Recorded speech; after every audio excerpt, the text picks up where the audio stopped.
Des fois, oui, je comprends, mais des fois, je comprends pas. C'est de l'art. On a mis en place publique la situation d'artistes qui avaient besoin d'espace. Sauf que la plupart du temps, enfin, un squat c'est en 3D, là c'était uniquement en 2D. Si je voulais résumer ça, c'est la naissance du street art à Paris. 2003, le panneau est retiré. 2007, il est remis en bonne et due forme pour être confié à l'association.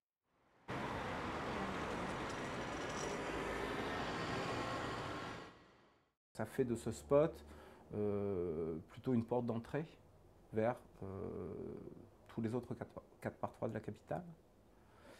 Et grâce à Jean Faucheur, qui lui a une démarche qui a toujours été pro-art, quand la mienne peut être qualifiée d'anti-pub, on avait vraiment, et on a toujours, un duo verrouillé qui permet de capter absolument toutes les énergies. C'est plus un détournement d'espace parfois qu'un détournement de message publicitaire. En l'occurrence pour le mur, c'était clairement l'espace lui-même qui était détourné et pas seulement le message publicitaire. La réaction la plus importante, la plus massive, majoritaire, c'est l'indifférence. Pour l'épicier du coin, ça représente de la décoration. Pour le boucher, qui a un des meilleurs points de vue, c'est un sujet de conversation avec les clients. Et lui a, à mon avis, un des meilleurs critiques du mur. Je m'appelle Christophe Dago, je suis boucher rue Oberkampf.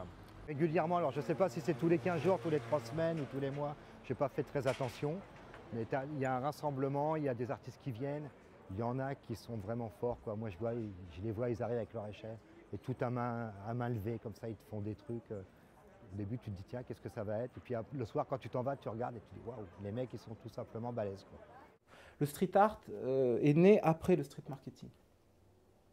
Street art, c'est, disons, les années 2000. Le street marketing, c'est le milieu des années 90. Que ça soit Mystique, Caching, Lorca, si demain elle fait une collaboration avec une marque, que ça soit, je sais pas, Emma, Mademoiselle Maurice. Mademoiselle Maurice, par exemple, c'est intéressant, c'est-à-dire qu'elle a fait le mur, elle a écrit fuck, et j'ai entendu que donc plein de marques qui voulaient travailler avec elle se sont calmées et ne l'appelleront pas.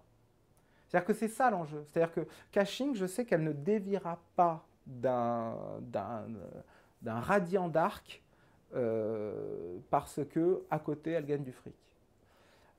C'est pas le cas peut-être de Mec, mais pour ces artistes-là, ça n'a pas grande emprise.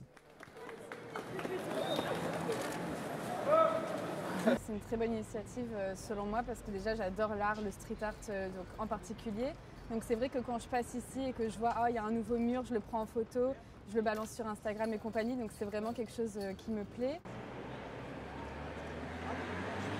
C'est ça ce qui est génial à Paris, c'est qu'il y aura toujours quelqu'un pour qui c'est le meilleur mur de l'histoire.